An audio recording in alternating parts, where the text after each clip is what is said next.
you just hate Christmas? No? Just me then?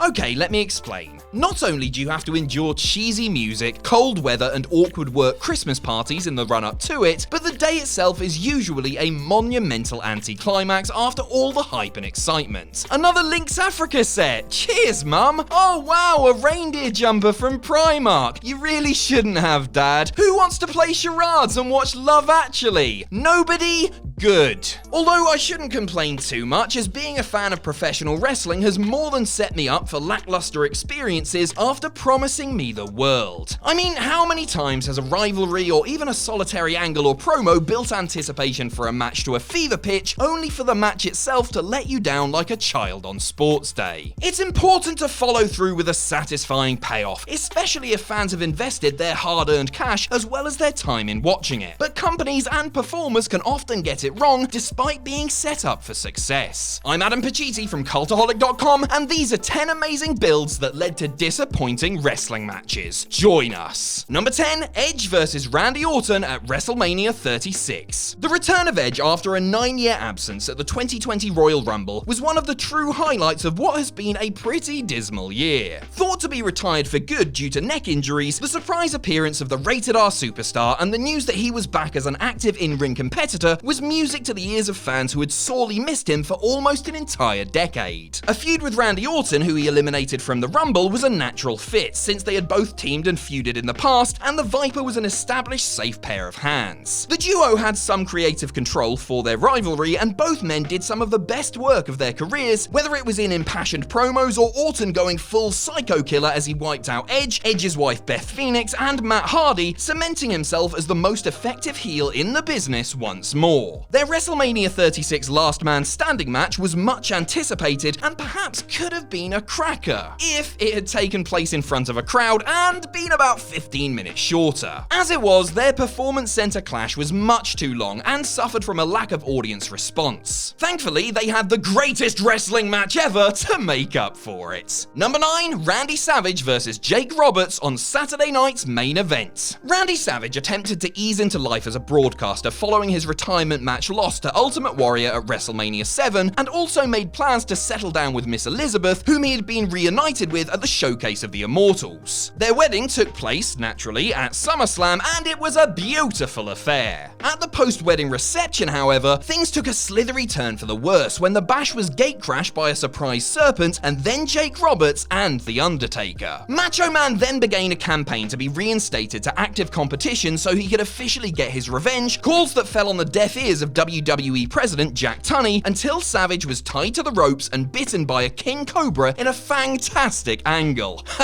Fantastic. Their first match at the experimental This Tuesday in Texas pay-per-view was short and served to take them to the real blow-off at the February 8th, 1992 episode of Saturday Night's Main Event. Considering how amazingly brutal and realistic the angles leading up to the clash had been, the match by rights should have been a knockdown, drag-out bloodbath. But this was in the family-friendly 1992, and so the pair had a heated but ultimately unexceptional match won by Savage, who then tried to take Jake the Snake's head off with the ring bell. Both men then quickly moved on to new programs. Number 8, SABU vs Taz at ECW Barely Legal 1997. The rivalry between Taz and SABU was born out of backstage personal animosity and a clash of styles and personalities. Two of the big success stories from the early days ECW, Taz and SABU didn't exactly share many conversations around the water cooler at work. I say water cooler, this was ECW. They probably had an LSD fountain in the locker room or something. But they were two of the biggest stars that the company had, and a match between the pair was penciled in for ECW's pay-per-view debut. To build up anticipation for the clash, the human suplex machine would destroy lesser competition and choke them out while calling them SABU, and would run down the man from Bombay, Michigan on the microphone with shoot comments. The two also had some realistic pull-apart brawls, and Taz battered SABU's partner Rob Van Dam before the match was made official. Given the reputations of both men and the fact the bout had been built over the course of an entire year, expectations were high. Regrettably, the payoff was underwhelming as they couldn't live up to the excitement and had an alright match, I guess, but one that didn't set the world on fire like it had promised to do. Number 7, Randy Orton versus Bray Wyatt at WrestleMania 33. Our pal Randy again, this time doing something completely different in a spooky dispute with Bray Wyatt. Bray is another who will often produce great work on television with promos and angles, and then dog it in the ring at the end, though that's often the fault of the booking rather than Bray himself. Anyway, pairing him up with the Legend Killer was a real match made in mediocrity. Orton lost to Wyatt at No Mercy 2016 thanks to interference from a returning Luke Harper, and before long he had joined up with the family, turning heel in the process. They soon captured the tag team titles, but when the Viper won the Royal Rumble and the Eater of Worlds became WWE Champion, it seemed inevitable that the two would meet in the ring. Orton, however, refused to take the match on. But then he thought about it a little more and realised that actually he would quite like to be WWE Champion again, so he burned the Wyatt family compound down. I mean, a simple contract signing or promo would have sufficed, but you know how dramatic that Randy is. Sadly, the slowly built feud resulted in a really naff match at WrestleMania 33, where Orton's title triumph was overshadowed by Kevin Dunn's giant bug projector. Number 6, Brock Lesnar versus Goldberg at WrestleMania 20. The moment it became known that Goldberg was signing with WWE in the beginning of 2003, fans began booking their dream matches. Goldberg versus The Rock, Steve Austin, The Undertaker, Kurt Angle, Triple H. The list was long, and while we got some of them, the most intriguing clash on paper was Goldberg versus Brock Lesnar, who was practically WWE's version of The Man. The next big thing had a similarly explosive style, had climbed the WWE mountain in comparatively quick fashion, as Goldberg had in WCW, and both were freak one-off athletes that had a proper superstar aura. A seed was sown at the Survivor Series, and then the feud was kicked into overdrive at Royal Rumble when Lesnar ran into F5 Big Billy, who was then eliminated by Kurt Angle. Goldberg cost Lesnar the WWE title, helping Eddie Guerrero upset the Beast at No Way Out, and at this point things were hotter than Satan's arsehole. Add in Steve Austin as the special guest referee and a WrestleMania Madison Square Garden setting, and all the stars lined up for the Beefcakes to absolutely,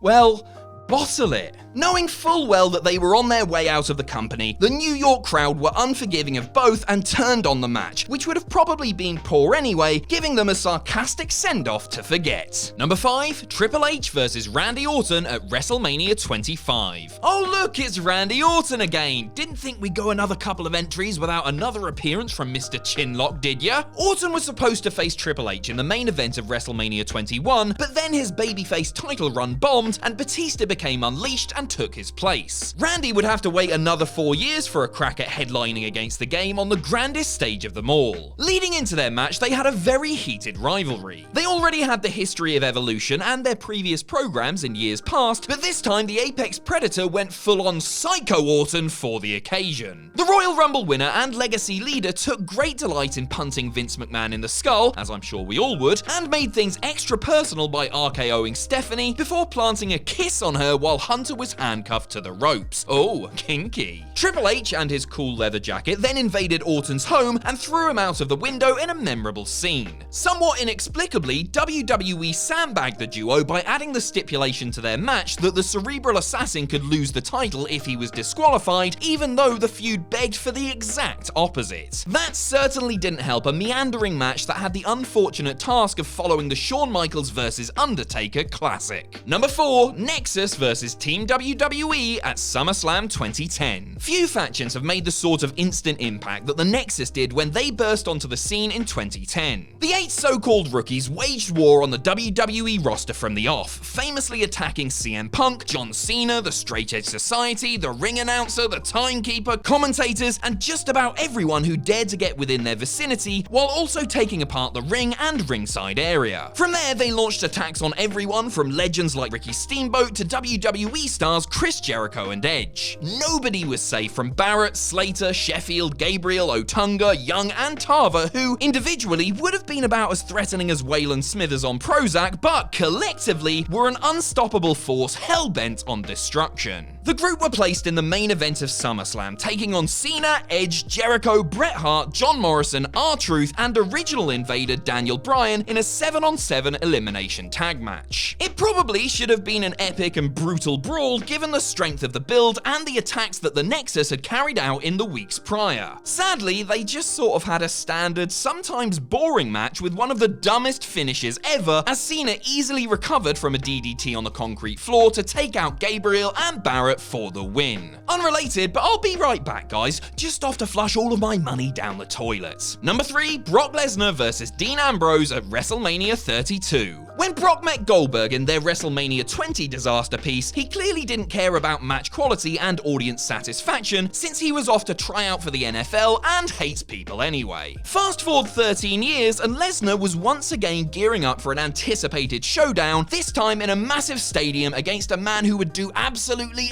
anything to steal the show. The prospect of a Lesnar-Ambrose street fight on such a massive stage was a mouth-watering one, and the build to the match seemed to promise previously unseen levels of brutality on the big day. The lunatic fringe didn't back down from the Conqueror, who pummeled Ambrose in the parking lot, only for Ambrose to come back driving the ambulance that took him to the local medical facility. He continued to get his ass handed to him over the weeks, but always came back for more, and in a fun twist, looked to hardcore legends Mick Foley and Terry Funk for inspiration and weapons. The hope was that Ambrose and Lesnar would tear each other apart and put on a barn burner, but the match was a huge anticlimax, with Brock supposedly turning down every suggestion in favor of steamrolling the former Shield member, apparently to stay healthy as he trained for his secret UFC return. Number 2, Kurt Angle versus Triple H at Unforgiven 2000. Another ultra-personal feud featuring the smartest and toughest man in professional wrestling now, as Triple H battled rookie sensation Kurt Angle over the Olympians meddling with the game's wife. A love triangle penned by the celebrated writer Chris Kresge, the Angle H-Steph saga was a highlight of WWE television in 2000. Things got heated on the road to and at SummerSlam, where both men would challenge The Rock for the WWE title in a triple threat match. The cerebral assassin took Angle out early and gave him a very real concussion, still seething after Kurt had locked lips with the boss's daughter on SmackDown. Later in the contest, Helmsley accidentally bashed his wife in the head, but luckily, the chivalrous former Eurocontinental champion was there to carry her backstage. Following the pay-per-view, the two continued to butt heads, and Triple H once again accidentally cracked his wife with an elbow. He responded in the only way he knew how, by insinuating that Angle was a homosexual. That earned Trips a sledgehammer shot to the ribs, and Stephanie another round of tongue tango with the gold medalist. Their eventual grudge match at Unforgiven, with Commissioner Foley acting as special guest referee, was far from awful, but seriously lacked the intensity and drama that the storyline called for. Number 1, Hulk Hogan vs. Sting at STARRCADE 1997. And here it is, the best build with the most underwhelming outcome, and wouldn't you know it, Hulk Hogan's fingerprints are all over it. Not that the Orange Goblin was solely to blame, and since that night, fingers have been pointed and accusations have been leveled at not only Hulkster but Sting, Eric Bischoff, and referee Nick Patrick, with everyone having a different story or excuse as to why it all went so bloody wrong. As for the story leading into the match, Sting had spent a long time watching on from the rafters as the New World Order caused chaos in WCW. The previously giddy neon-painted surfer dude had grown his hair out, fully endorsed the color black, and painted his face, refusing to speak while Hogan, Hall, Nash, and even an imposter Sting continued to wreak havoc. It was unclear whose side he was on until he revealed that he was pro-WCW at 1997's Uncensored pay-per-view, setting him on a collision course with World Heavyweight Champ Hogan. Booked to main event the biggest show of the year, Hogan vs. Sting, with the involvement of recent signee Bret Hart, was the WCW match that most fans wanted to see.